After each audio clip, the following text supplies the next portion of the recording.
పలస్తీనాపై ఇజ్రాయెల్పై జరుగుతున్న పాశవిక దాడులను వ్యతిరేకిస్తూ ఈ నెల 7న వామపక్షాల ఆధ్వర్యంలో పాలస్తీనా సంఘీభావ దినాన్ని జిల్లాలో విస్తృతంగా జరపాలని CPM, CPI, liberation, new democracy, Praja Poru తదితర పార్టీలు పిలుపునిచ్చాయి.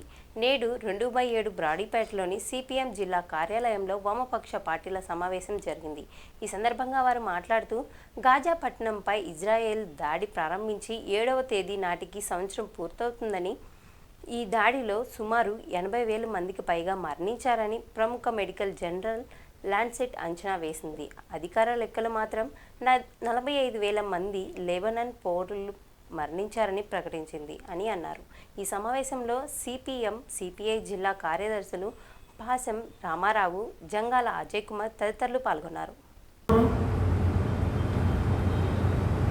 అమెరికా అండతోటి ఇజ్రాయెల్ పాలస్తీనా పైన జరుపుతున్నటువంటి అమానవీయమైనటువంటి దాడి గత సంవత్సర కాలంగా కొనసాగుతూ ఉంది.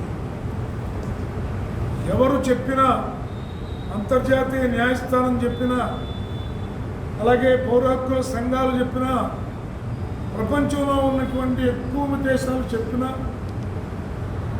ఏమాత్రం పరిగణలోకి తీసుకోనంత రాక్షసంగా ఇజ్రాయెల్ ప్రవర్తిస్తూ పాలస్తీనా అనేటటువంటి దాన్ని ప్రపంచ పటం నుంచి తొలగించాలనేటటువంటి దుర్బుద్ధితోటి ఇదంతా కూడా చేస్తూ ఉంది. ఒకనాడు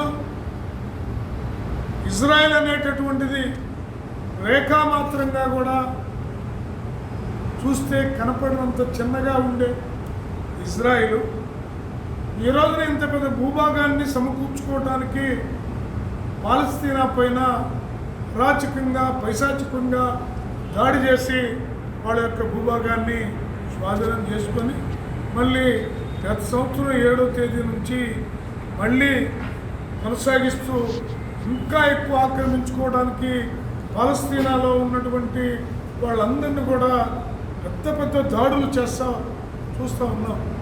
స్కూళ్ళపైన, చర్చిలపైన, అలాగే మసీదులపైన, దేవాలయాలపైన, పాఠశాల, హాస్పిటల్స్ పైన దాడులు చేసి 85,000 మంది పైగా మరణించారని ప్రముఖ మెడికల్ జర్నల్ చెప్తే 45,000 మంది లెబనాన్ పౌరులు మరణించినట్టుగా ప్రకటిస్తూ ఉంది.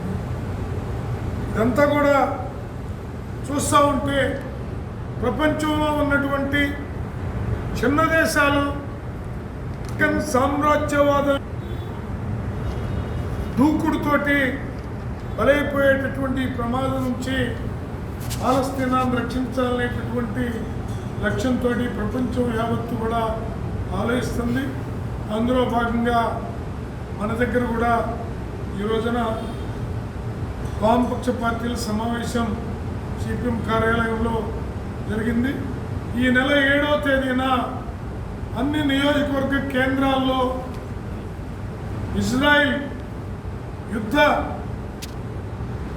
పైశాచికత్వాన్ని ఖండిస్తూ పాలస్తీనాకి సంఘీభావంగా వివిధ రూపాల్లో ఆందోళన కార్యక్రమాలని నిర్వహిస్తూ ఉన్నామని ఈ సందర్భంగా తెలియజేస్తూ ఉన్నాం.